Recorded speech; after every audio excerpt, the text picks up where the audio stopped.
Well, guys and girls, it's come to that time of year again now, where we're at November now, the beginning of November in the UK, and unfortunately it's time now to put the bikes away. So this bike's going to have a deep clean, and I'll obviously be putting the cover over it. So just talk a little bit about my experience with this bike over the last, well, 9 months that I've owned it. What I can say is I absolutely love the bike. It's beautiful looking, performance is out of this world. Probably one criticism I've got with that bike, and it is one, is that it doesn't turn into the corners quite as fast as some of the other bikes like the Street Fighter and the S1000R, the KTM Super Duke. I've had all those bikes, and I think that is a better bike. It's so smooth, throttle response, you can have it quick throttle response, ballistic power. I think I love everything about it. I think it's a gorgeous bike, but that's the one criticism I've got, is that it turns in quite slow into a corner and you've got to fight with it a little bit. I've even put on there the lightweight forged wheels, so that's going to help. So I didn't really ride it much with the standard wheels on, so I can't compare them really. But as a general sports bike, that I think it's pretty unbeatable. I think value for money, the price that they're at, is absolutely amazing. I think the engine sounds probably the best out of any of the Super Nakeds. It's down on power up to all this new stuff, but it isn't. It's just on paper. You're getting 205 out of a Street Fighter brake horsepower, whereas that's like 175. There's no difference.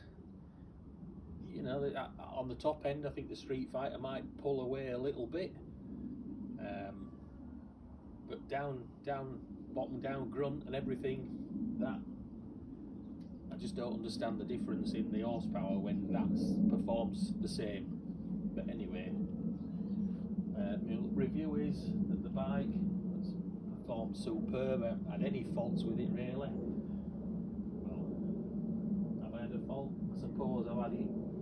It knocks the revs down now and again. It feels as though it's gonna stumble a little bit, but I'll get that sorted when I take it in for its second service next year. They'll do that. Very, very rare. It just seems to tick over quite slowly for a second. You rev it and it goes out. So I've not bothered taking it in for warranty work because I've been using it and I haven't had the time. So all in all, I can't complain about that bike. I've bedded the brakes in. It took a bit of bedding in really. I finally bedded the brakes on a track day, and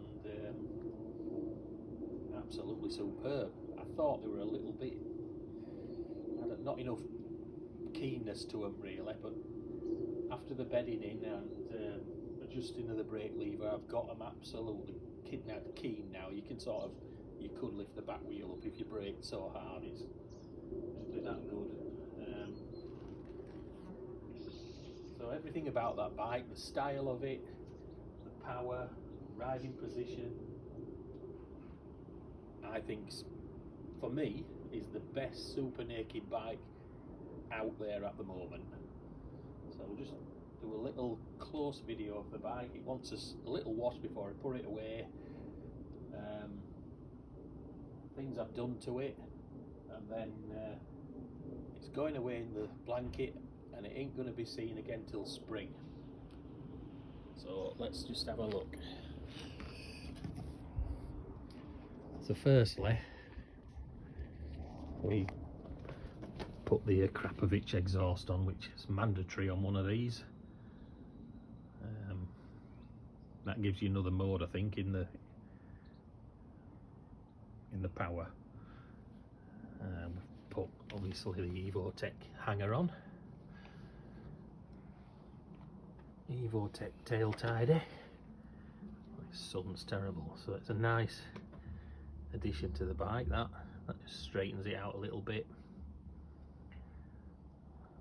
I changed the wheels, like I said. We put the forged wheels. These are off an RSV 1100, so these are the factory forged wheels. So we put them on to save a little bit of weight. We changed the tyres to the new Pirelli Rosso Corsa 4s. So we changed them. We took the Super Corsas off because they're still brand new, those. I think they're too soft for this bike for the road because they don't warm up really instantly, and these do. So we put those on. These little mirrors, I like the look of them, but they're not the best for the rear view. I'm putting up with them, and they're fine really, but you just got to keep your eye out what's behind you with them. But I do like the styling of those. Those are by Oxford. Quite like those. And then we've got these TWM brake levers that I put on. Now they've got a better feel to them. They're fully adjustable clutch and brake lever. And then obviously I changed the fuel cap because it's just quicker, it's just less hassle. What I find with the lift up fuel cap, you tend to not be able to see in the tank when it's full, and then it just gushes out. At least with this you can see all the way around in the gap, and you can see when it's full. That's the main reason I put that on, and yeah, it does look better in my opinion. So we've got a bit of paint protection on these rear parts here. Film, paint protection film on. I've only put it on there because it would have crap fit really, to be honest, on the bike. So, and we've put it on some of the parts at the front as well that's prone to stone chips, so they've got paint protection film also. Get the state of that just wants a poor bug. And then obviously I've got my GoPro mount, which that's a good place. Don't get in the way of the clocks. Clocks on this bike are superb. Yeah, all the detail on there. It's very easy to use the menu. The switch gear is brilliant, simple to use. The semi-automatic suspension is absolutely superb. You can definitely tell when you alter that into the comfort positions and track positions, you can definitely tell the difference. So I think that I've not added anything else to that bike because I don't think it wants anything else. I was thinking of possibly, but there's a shortage at the moment, I've noticed, carbon hugger, carbon side panels and a carbon front mudguard. Probably will do that if I can get hold of some a reasonable cost. I probably will do that, but it's not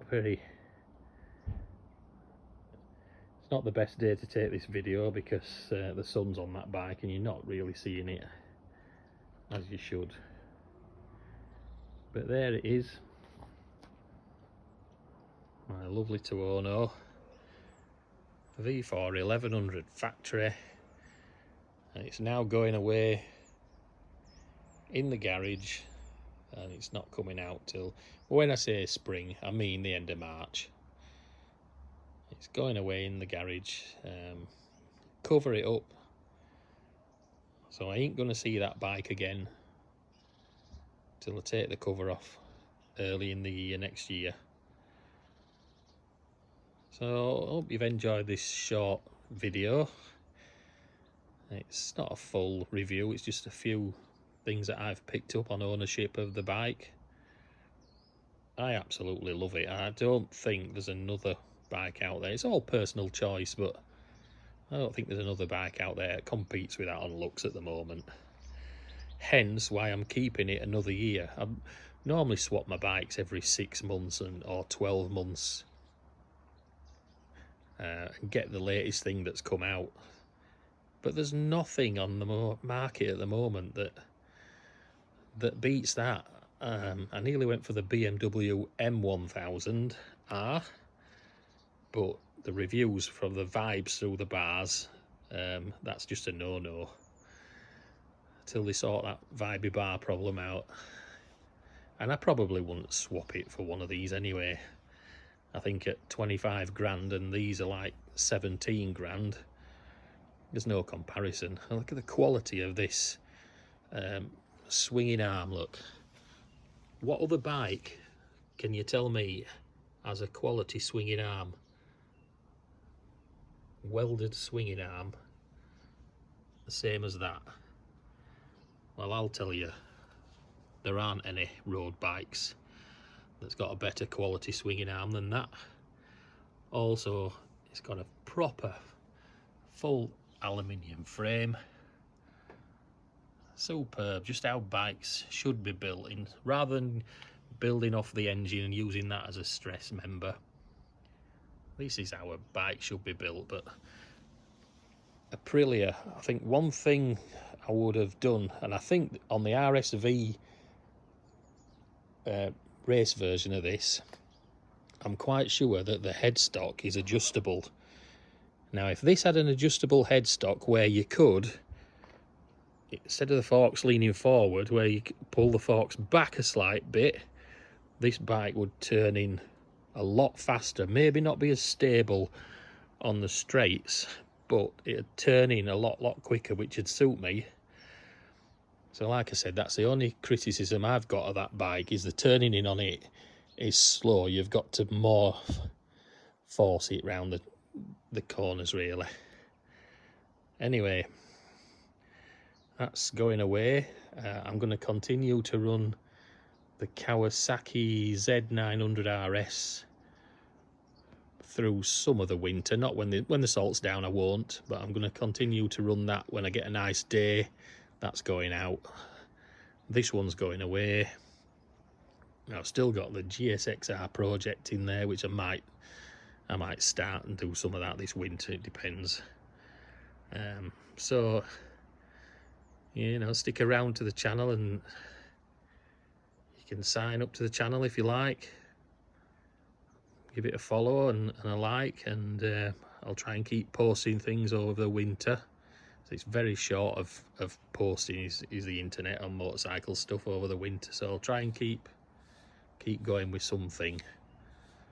So that's the end of that short video. So I'll say there.